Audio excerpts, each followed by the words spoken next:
Ainsi soit-il, le rendez-vous du témoignage personnel de miracle est pour une semaine bénie par l'homme de Dieu, l'apôtre Paul Aguet. Amen.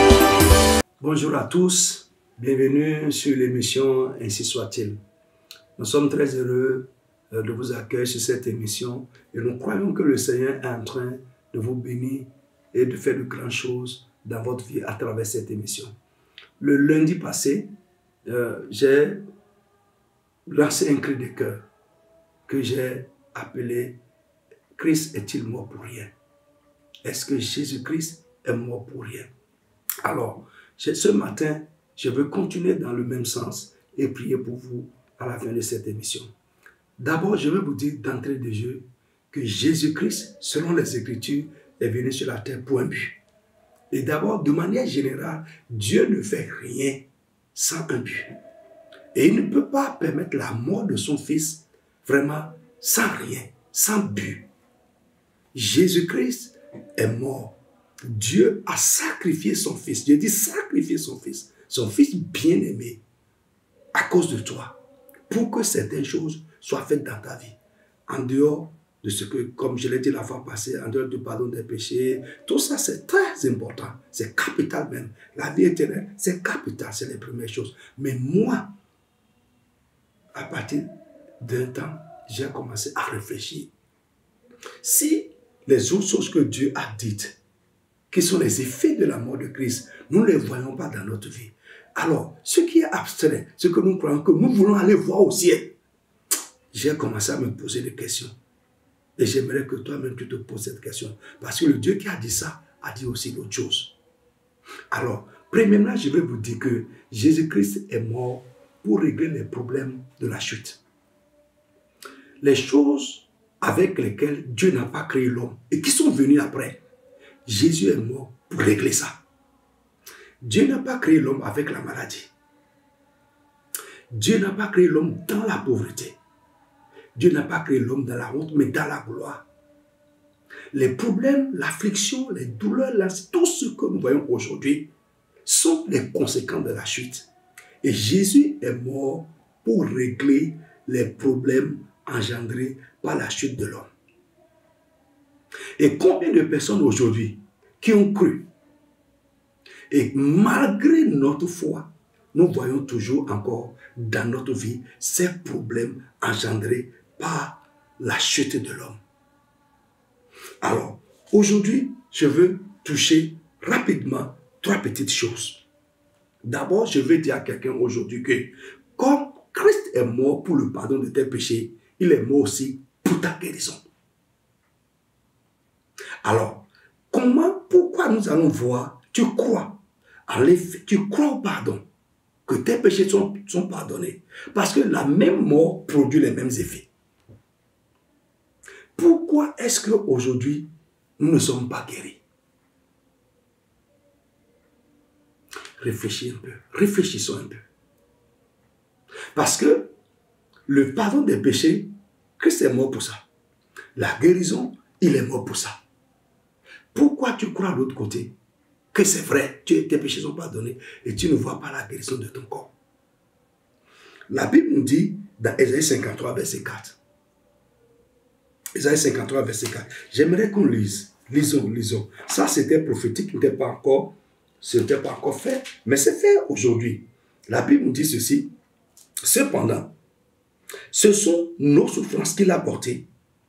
C'est de nos douleurs qu'il s'est chargé. Et nous l'avons considéré comme puni, frappé de Dieu et humilié. Mais il était blessé pour nos péchés, brisé pour nos iniquités. Le châtiment qui nous donne la paix est tombé sur lui et par ses maîtrissures que nous sommes guéris. Il y a beaucoup de choses là qu'on a mentionnées que la mort de Jésus-Christ doit produire dans notre vie. On a mentionné le pardon des péchés. Tous les chrétiens croient en ça là. Nous le confessons. Tous les jours, il n'y a pas un jour où nous ne disons pas ça. Mais dedans aussi, on dit, par exemple, qu'il est mort pour nous donner la paix. Le châtiment qui nous donne la paix est tombé sur lui. Mais combien de chrétiens aujourd'hui ont une vie paisible?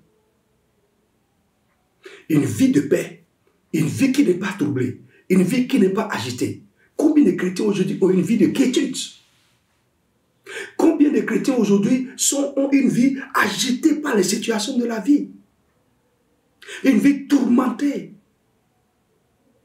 Alors que la Bible dit que le châtiment qui nous donne la paix est tombé sur lui. Normalement, si la mort de Christ n'est pas vaine, n'est pas vaine plutôt dans notre vie, nous aurons la paix dans notre vie et nous aurons la paix avec Dieu. Et ici, on nous dit, par ces maîtrissures, nous sommes guéris.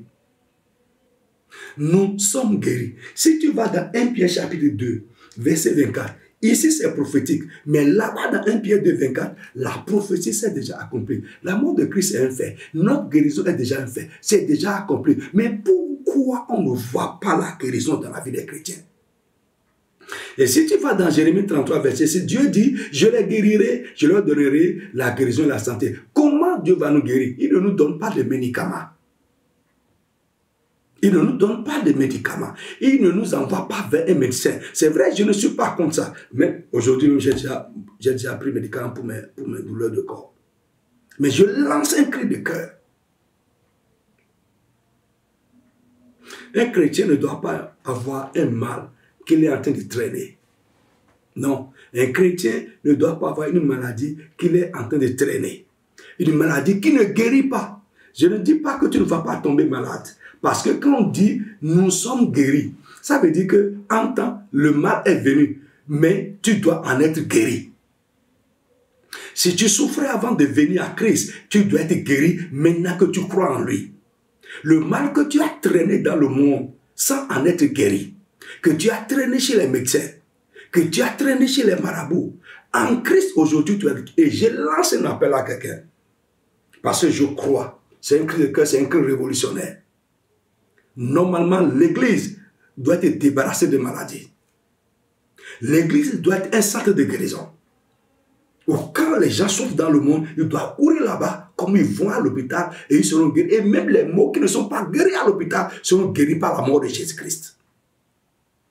Je t'annonce une bonne nouvelle. Ce mal, tu peux en être guéri. Au nom tout-puissant de Jésus, je veux prier pour tout le monde maintenant. La mort qui a pardonné tes péchés, c'est la même mort qui te guérit.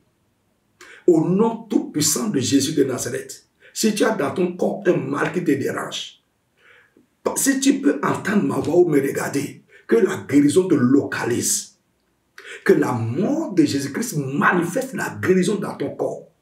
Parce que la Bible dit, pas ces maîtrises, nous sommes guéris. Que cette semaine soit pour quelqu'un une semaine de paix et une semaine de guérison au nom tout-puissant de Jésus de Nazareth. Appelle-nous et témoigne. Parce que je sais, si ce qui se passe en moi peut se passer en toi, tu vas recevoir une guérison surnaturelle. Écris-nous pour témoigner. Et je veux lancer un mouvement réactionnaire. Nous devons réagir contre les théories et passer à l'expérience. Que la grâce soit avec toi et que cette semaine soit pour toi une semaine de bénédiction surnaturelle au nom de Jésus. Si tu n'as pas encore reçu Jésus, donne-lui ta vie, engage-toi profondément. Dans une église, je ne te demande pas nécessairement de venir à la CIR. Si tu es en France, si tu es aux États-Unis, au Canada, cherche une église évangélique et va là-bas, là où on enseigne la bonne parole de Dieu, où le Saint-Esprit est à l'œuvre. Que Dieu te bénisse au nom de Jésus, que la semaine soit pour vous une semaine bénie. Abonnez-vous à nos pages digitales, Facebook et YouTube, et nos lieux de réunion sont également ouverts. Nous vous invitons à venir expérimenter la gloire de Dieu dans votre vie. Ainsi soit-il, le rendez-vous du témoignage personnel de miracle est pour une semaine bénie